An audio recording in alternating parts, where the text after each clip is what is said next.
टेकेपार डोडमाझरी येथील जमीन खरेदीतून महिलेची 4,40,000 रुपयांनी 2 आरोपींनी फसवणूक केली। या प्रकरणी दोन्ही आरोपींवर कारधा पोलिसात गुन्हा दाखल करण्यात आला आहे। भंडारा तालुक्यातील टेकेपार डोडमाझरी येथील फिर्यादी महिला ज्योत्स्ना मनोज खांडेकर वय 47 वर्षे आणि आरोपी अजय वासनिक वय 45 वर्षे, आरोपी महिला वय 40 वर्षे, दोन्ही राहणार टेकेपार डोडमाझरी।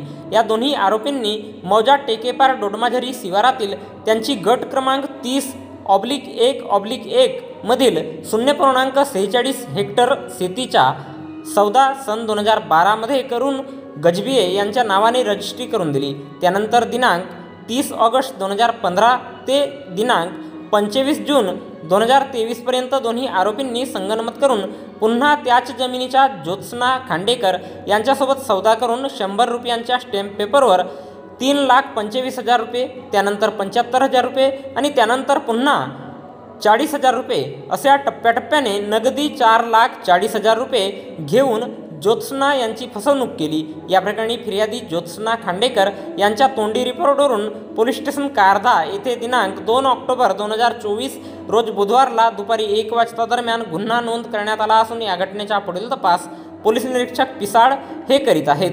तर याबद्दलची माहिती भंडारा जिल्हा पोलीस दलाच्या वतीने दिनांक 3 ऑक्टोबर 2024 रोज गुरुवारला एका प्रसिद्धी पत्रकाच्या माध्यमातून देण्यात आली आहे।